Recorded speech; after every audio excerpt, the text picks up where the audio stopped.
Bonjour, soyez le bienvenu dans cette nouvelle vidéo de biochimie structurale à partir des glucides.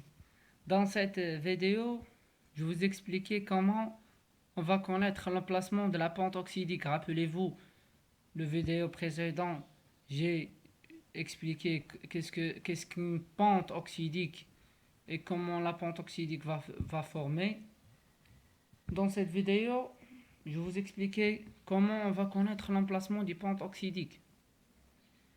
Pour connaître l'emplacement d'une pente oxydique, ça veut dire entre quel carbone et quel carbone se fait la pente oxydique.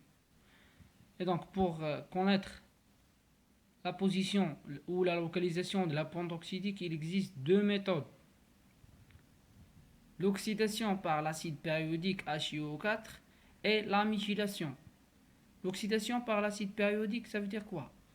L'acide périodique HiO4 possède la propriété de couper au niveau d'un glycide la liaison covalente entre deux atomes de carbone, porteurs de fonction alcool. Rappelez-vous, c'est ça la forme c'est le glucose, c'est le déglycopyranose. Le bêta déglycopyranose. Et donc, si on utilise l'acide périodique, on a dit, il coupe entre deux atomes de carbone portant d'un OH libre. Coupe la liaison covalente entre deux atomes de carbone portant une fonction alcool. Portant de fonction alcool. Ça veut dire le OH. Et donc, pour ce glucose, il y aura trois coupures. Ici, carbone, liaison covalente, OH libre. Donc, une coupure à ce niveau-là. Ici, carbone, coupure à ce niveau-là. OH libre. Et donc ici, carbone, liaison covalente, OH, à ce niveau-là, il y a coupure. Mais pourquoi pour ce carbone et ce carbone, il n'y a pas de coupure? Où est ici, pour ce carbone-là, le carbone numéro 4? Voici le OH. Et pour le carbone 5, où est le OH? Où est la fonction alcool de ce carbone-là? Pourquoi il n'y a pas de coupure ici à ce niveau-là?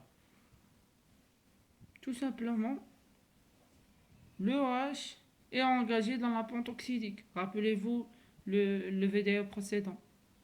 Le OH du carbone 5 fait la liaison avec le OH du carbone 1. Rappelez-vous.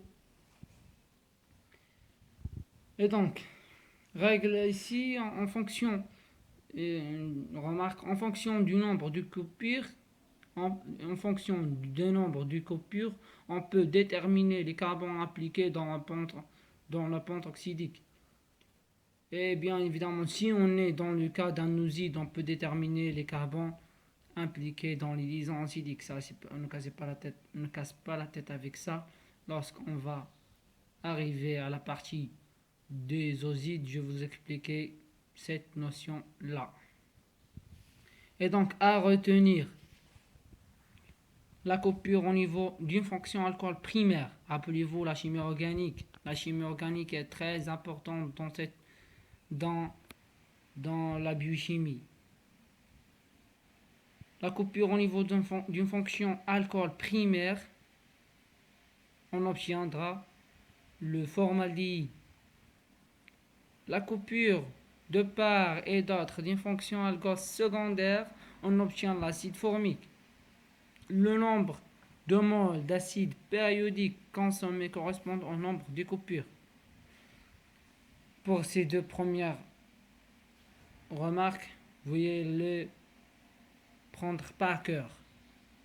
Et lorsque je veux donner des exercices ici, il y a pas mal de questions qui ont combien d'acide formique formé, combien de formaldéhyde formé, donner l'acide formique formé, où se forme l'acide formique donné. Il y a pas mal de choses pour ces notions-là, veuillez retenir. Et la majorité des exercices ayant cette notion-là. Et donc, on va passer à autre chose. La méthylation. Rappelez-vous, on a dit pour déterminer la localisation de la pente oxydique, il faut que il y existe deux méthodes. Soit l'oxydation par l'acide périodique, soit la méthylation. Rappelez-vous, ici. Voilà. Pour déterminer la localisation de la pente oxydique, il existe deux méthodes. L'oxydation par l'acide périodique HiO4 et la méthylation. Et donc, ici, les agents méthylants tels que le sulfate méthyl SO4 CH3 en présence de soude ou l'iodure de méthyl ICH3 avec l'HGO, Hg2O, agissant en substituant tous les hydrogènes du groupement hydroxyle OH libre par un CH3 formant ainsi un groupement éther. Voici comment ça se passe. Rappelez-vous, ça c'est le glucose en cycle de Haworth. Rappelez-vous la première vidéo, la deuxième vidéo de la biochimie, j'ai posé une notion comme ça. C'est pas, j'ai donné la forme de glucose, c'est comme ça, c'est juste ici. Au niveau de ces CH3, il n'y a pas de CH3, il existe des hydrogènes. Mais ici, on a la méthylation. La méthylation a pour but de déterminer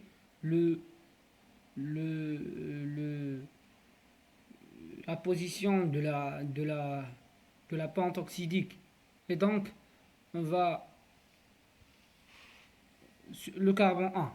Voici le carbone 1. Il est méthylé. Le carbone 2, méthylé. Le carbone 3, méthylé. Le carbone 4, méthylé. Le carbone 5 n'est pas méthylé. Le carbone 6, méthylé. On conclut tout simplement que le OH du carbone 5 a engagé dans la pente oxydique. Et ça, je l'ai dit dans la vidéo précédente. Et donc, à retenir, les OH qui étaient engagés dans des pentes oxydiques, ça veut dire la cyclisation des oses, ou des liaisons oxydiques ne seront pas méthylées. J'ai dit que cette notion de liaison oxydique, ne casse pas la tête avec ça. Lorsque j'arrive à la partie des osides, je vais vous expliquer pas mal de choses sur cette notion-là de liaison oxydique. Et donc, pour nous qui nous intéresse ici, c'est que le OH ici n'est pas méthylé, le OH du carbone 3 n'est pas méthylé, et donc il est engagé dans la pente oxydique, et donc la méthylation nous a aidé de déterminer la localisation de la pente oxydique. C'est que la pente oxydique est formée entre le carbone 5 et le carbone 1. Ça, j'ai dit pas mal de fois dans la vidéo précédente. Et on passe à la notion d'isomérie. Rappelez-vous, ça c'est une notion de chimie organique. La diastéréoisomère et les épimères. Nous, dans la biochimie, on a le glucose, le mannose et le galactose sont des épimères. Le glucose et le mannose sont des épimères en C2, et le glucose et le galactose sont des épimères en C4.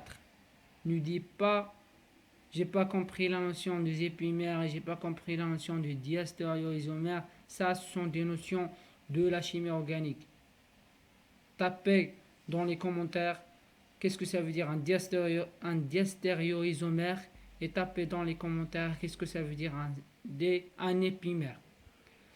Et bien évidemment, si vous n'avez pas compris quelque chose dans cette vidéo, ou bien si vous n'avez pas compris quelque chose dans tout le module de biochimie structurale, n'hésitez pas de poser la question et je veux répondre, Inch'Allah.